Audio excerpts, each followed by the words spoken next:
In this lecture, we will conclude the examples of enduring faith found in chapter 11 and conclude the lecture with the first three verses of chapter 12, which talk about our appropriating that faith into ourselves and how to do it.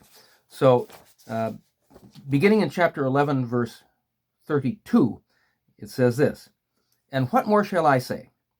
For time will fail me if I tell of Gideon, Barak, Samson, Jephthah, of David and Samuel and the prophets, who by faith conquered kingdoms, performed acts of righteousness, obtained promises, shut the mouths of lions, quenched the power of fire, escaped the edge of the sword, from weakness were made strong, became mighty in war, put foreign armies to flight.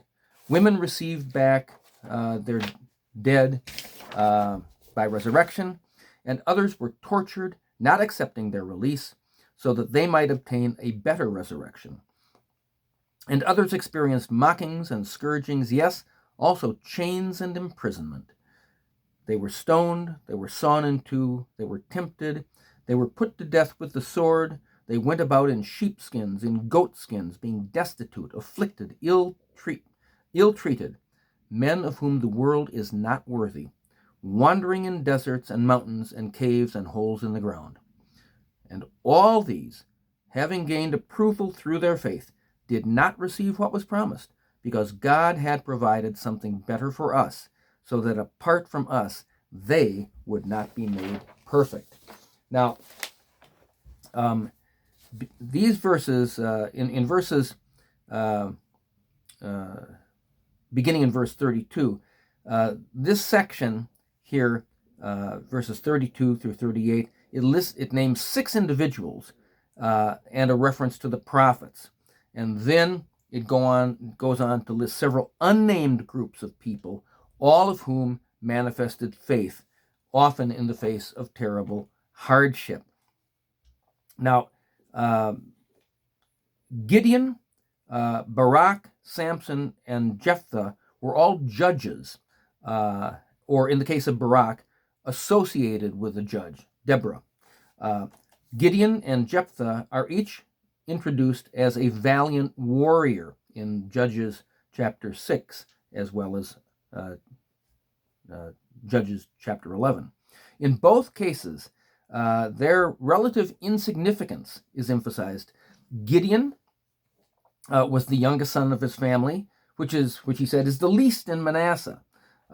Jephthah was the son of a harlot and was driven out of and not given an inheritance from his father's household. Nevertheless, God used both of these men to deliver Israel from the hand of oppressors.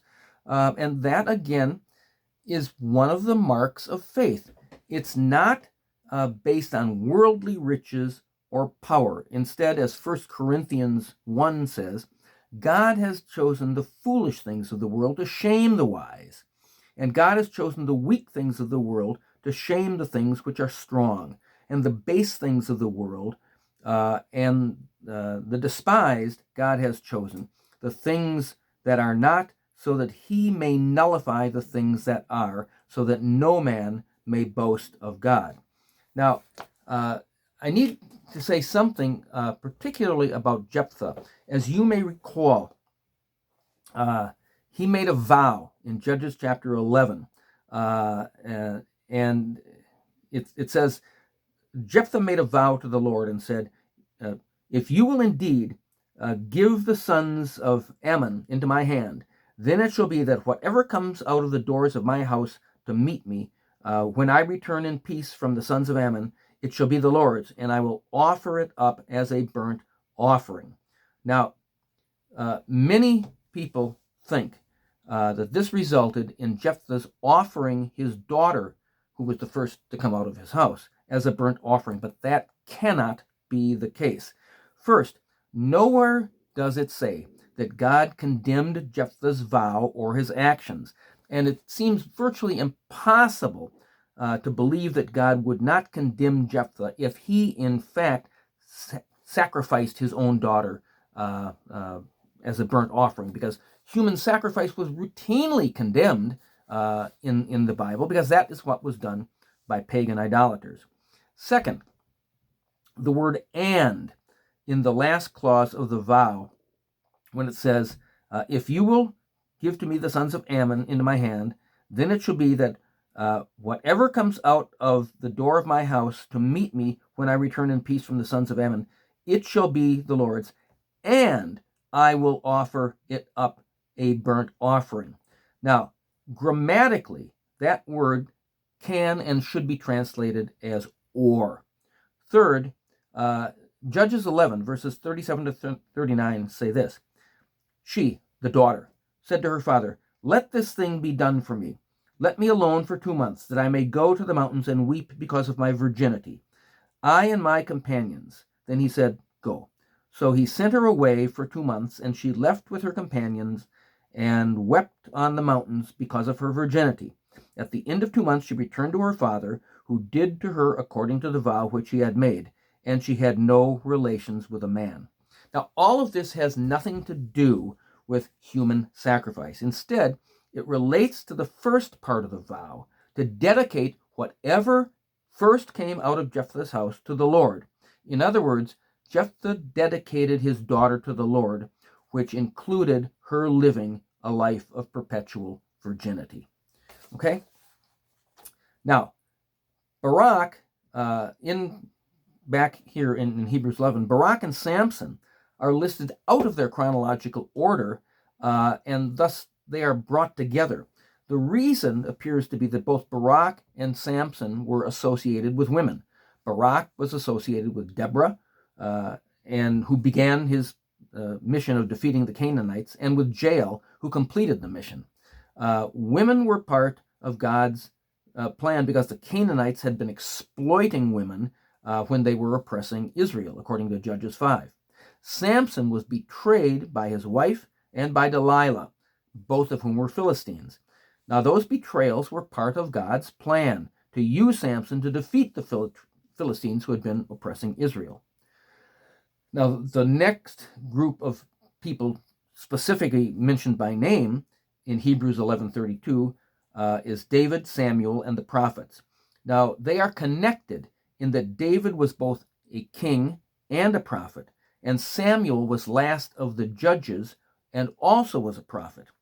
David was the last person that Samuel anointed before he died, when he anointed David as king. Now, when Samuel did this, 1 Samuel 16 says, the Spirit of the Lord came mightily upon David from that day forward. Now, that is a prefigure of the Holy Spirit coming and remaining upon Jesus at his baptism. In fact, David was a type of Christ, and Jesus recognized that.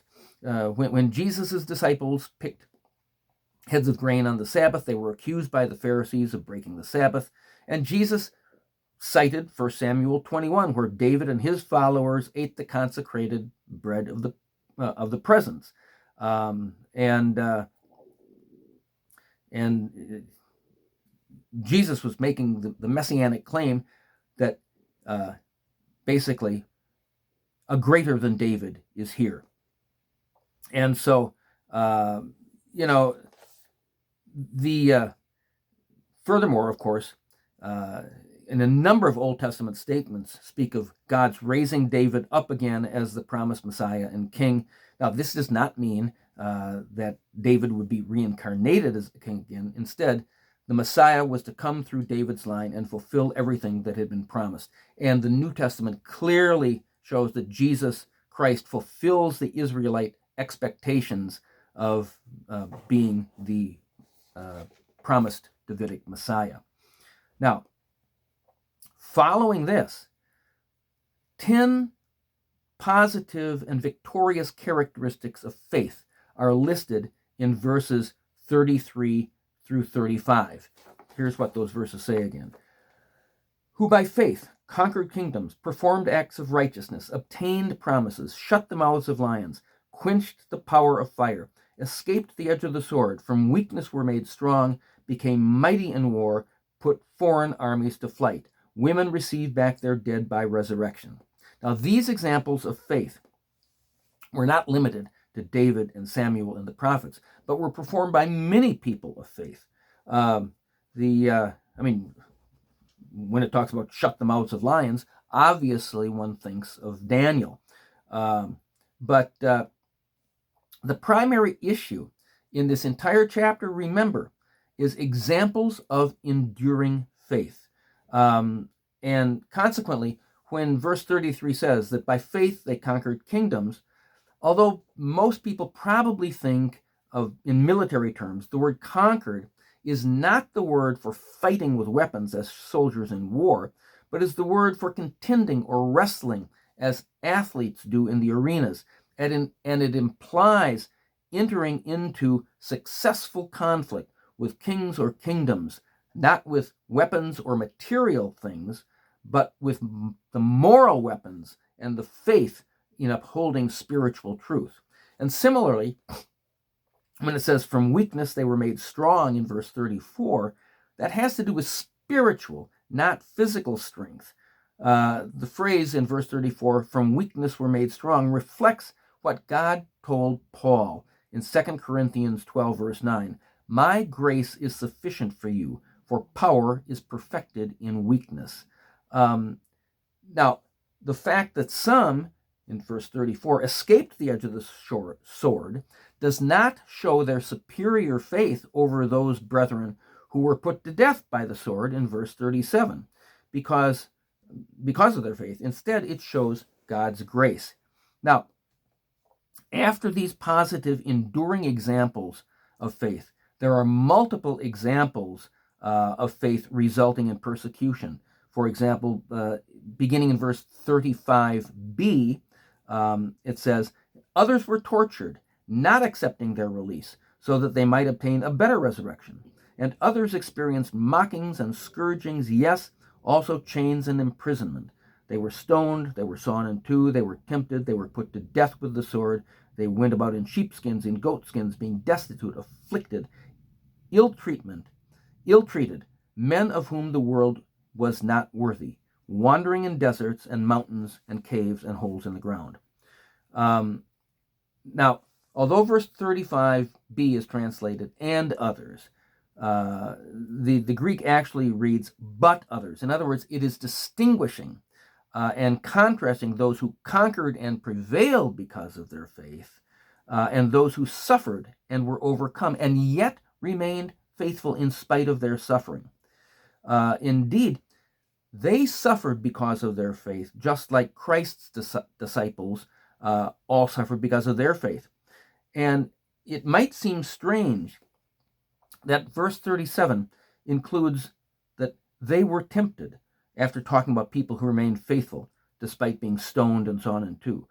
The word for tempted is the verbal form of the word for trial. In other words, God uses temptation and trials, persecution and suffering to test our faith and our confidence in Him, to refine and deepen our faith and our confidence in Him. Temptation itself can be a severe trial. The temptations referred to probably include the temptation to sin, but the emphasis, I think, is the temptation to renounce our faith and to disbelieve God's word. Such temptations can be particularly severe if one is experiencing persecution, pain, and suffering, especially when a person is promised that if you renounce your faith, you'll no longer suffer, but will even be rewarded. The high value that God places on faithfulness in persecution and suffering is indicated at the beginning of verse 38, which says, of those who remain faithful in persecution and suffering, that they are, quote, men of whom the world is not worthy. That commendation is not given to any of the saints who experienced success and blessings as a result of their faith. And this should cause us to reevaluate our own attitude towards suffering and its relationship to faith. People, there are a lot of people who say, well, if you're experiencing hard times, suffering, it's because you don't have enough faith. That is exactly the opposite of what Hebrews 11 is telling us. That is a not Christian, because if that's true, then that tells us Jesus had no faith. And that tells us that Paul and the other disciples and apostles, they had no faith because they were all persecuted and martyred. Now, Hebrews 11 concludes by saying, and all these, having gained approval through their faith, did not receive what was promised, because God had provided something better for us, so that apart from us, they would not be made perfect. Well, verse 39 begins like the earlier summary in verses 13 through 16, which began by observing that the persons referred to remained faithful despite the fact that they did not receive what was promised. And that something better is the better country, the better resurrection, the better possession. All of these are found only in Jesus Christ. God's great promise, which was not provided in the Old Testament, was his own coming to the earth in the person of Christ and doing for us what we could never do for ourselves. In the Old Testament, the saints could look forward to the coming to Christ, but they did not have him and could not know him personally, but we can. Consequently, they could not be made perfect. When it says that God provided something better for us in verse 40, the word provided typically means foreseen. In other words, verse 40 is telling us that even when God commenced his great plan of redemption, beginning with Abraham, he had us in mind. However, we still have not experienced the fullness of what we will have in Christ. We must remain faithful and look forward to Christ's coming again, because at his second coming, that is when the consummation will occur. We will receive our new heavenly bodies. There will be the new heaven and the new earth. And that takes us back to Hebrews 10, verse 37, which said, "For yet a very little while, he who is coming will come and will not delay." So what we have seen so far is that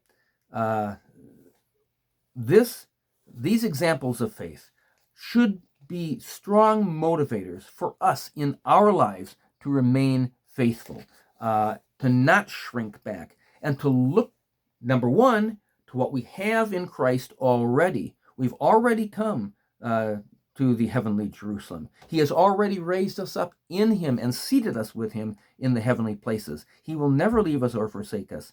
And yet, there is something even more that will happen when he comes again.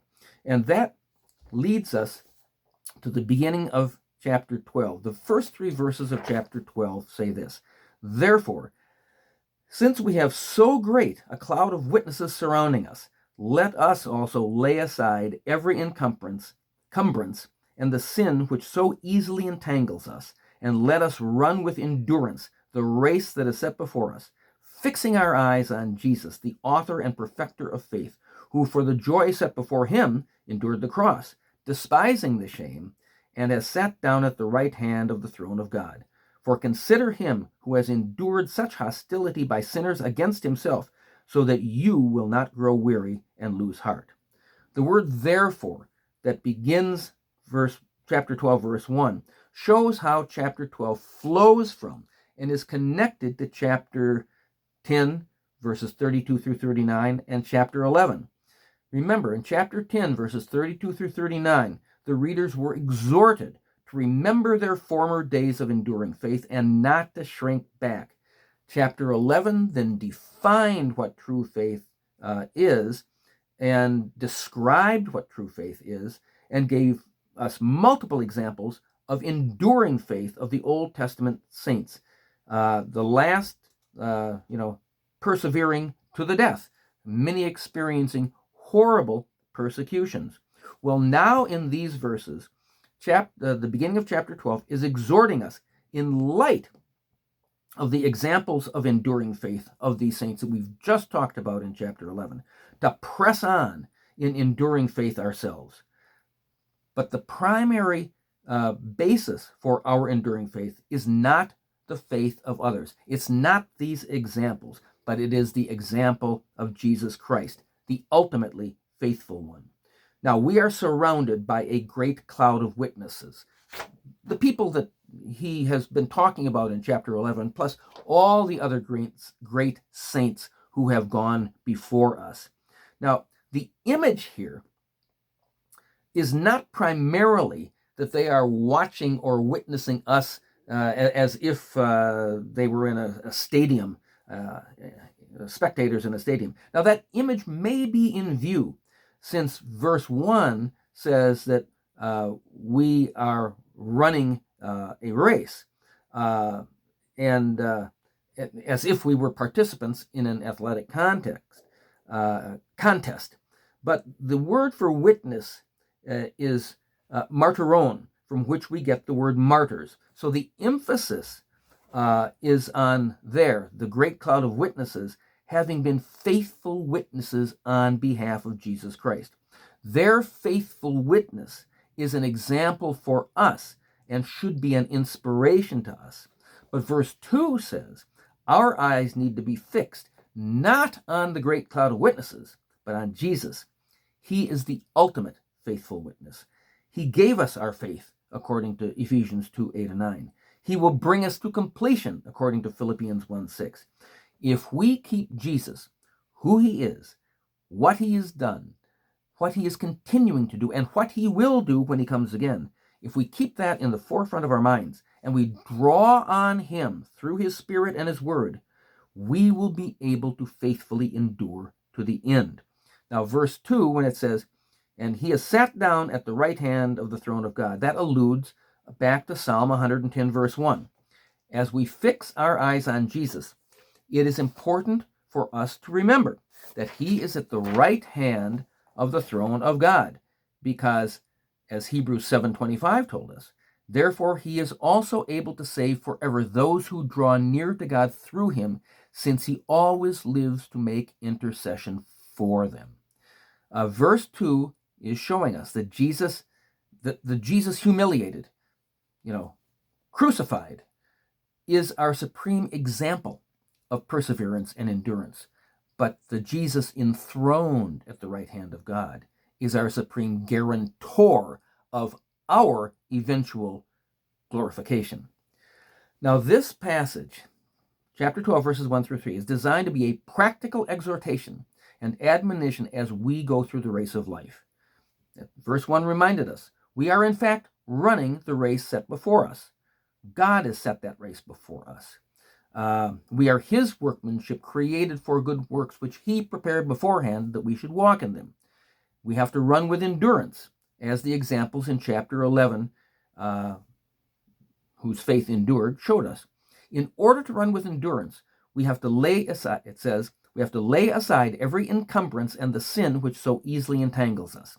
Note that verse 1 here distinguishes between encumbrances and sin. Our encumbrances are not necessarily sins. Our encumbrances may become sins, but generally they are all the aspects of life which can take up so much of our time and effort and divert us from fixing our eyes on Jesus. These encumbrances can include our job, money, our desire for success. In other words, all the things we're living for. They may be good and important things, but the problem comes when we turn them into the most important and ultimate things. Beware of that. The remedy is to fix our eye on Jesus and consider him, because he is the author and perfecter of faith. Now, that phrase is comprehensive. It indicates that Jesus perfectly walked the walk of faith himself, bringing it to completion. And it also indicates that Jesus originated our faith and will bring it to perfection. As Philippians 1:6 says, he who began a good work in you will perfect it until the day of Jesus Christ. But it also suggests that even though Jesus followed the heroes of faith in chapter 11 chronologically, he is the one who inspired their faith. That is so given, the fact that Abraham was looking ahead. And as Jesus said in John 8, your father Abraham rejoiced to see my day, and he saw it and was glad. And so the word fix our eyes and consider are important. To fix our eyes is an intensive form of the verb to look, signifying look steadfastly and intently. And To behold in the mind, to fix the mind upon. To consider means to reckon, think, to consider accurately and distinctly, or again and again. In other words, the answer to how we can successfully endure and run the race of our lives well is to have Jesus constantly as the most important thing in the forefront of our minds. Now, Frank Laubach was a noted missionary to the Philippines who developed the Each One Teach One literacy program. And he discussed how to do this. He said his plan consists of two parts. First, he said, we should read and reread the life of Jesus recorded in the Gospels thoughtfully and prayerfully, he said, at least an hour a day. Thus, we can walk with Jesus through Galilee by walking with him through the pages of his earthly existence. Secondly, he came up with what he called the game with minutes. In it, we make Jesus our inseparable friend. Laubach said, we try to call him to mind at least 1 second each minute. We do not need to forget the other things or stop our work, but we invite him to share everything we do or say and think. Now, Laubach said that this activity is the most strenuous discipline which any man has ever attempted. It cannot be done perfectly, but he found that to the extent he succeeded, he said, I think more clearly, I forget less frequently, things which I did with a strain before, I now do easily and with no effort whatever, and I witness in a way in which the world reacts. In other words, it might be you're doing your work, you just call Jesus to mind, just a split second. It might be you begin maybe once an hour, but the idea being to get it more and more. Just, he's with me right now. Jesus, you're present. I'm continuing to do my work, but the more frequently, if you can call him to mind for just a second, every minute, he will become a part of your life in a way that he is not now. Now, Rebecca Pippert made a similar suggestion. She said, begin to read the Gospels every day. Each day as you read, something will probably hit you and make sense. Whatever that is, do it as soon as you can. It is the acting on what strikes us that demonstrates our sincerity and our trust in Jesus. So again, what chapter 12, verses 1 through 3 are telling us, this is how we appropriate this enduring faith into our lives. We were called to do that, exhorted to do that at the end of chapter 10. We see examples throughout chapter 11 of people who did that. And now it's calling us to fix our eyes on Jesus steadfastly, intently, and to call him to mind, to make him truly the most important part of your life, your constant companion. And by the end result will be that just as, remember, Jesus resisted sin all the way to the end. To truly show the light of Christ, we need to draw on his mind, spirit, strength, and power, keeping him in the forefront of our mind. And if we do that, we also can run the race with endurance. We will not grow weary, will not lose heart, we will not shrink back, but instead we will run well and victoriously. That's what the end of chapter 10, chapter 11, and now the beginning of chapter 12 are exhorting us to do and are telling us we can do it in the power and strength of Christ as we make him the number one person in our life, our enduring, ever-present companion.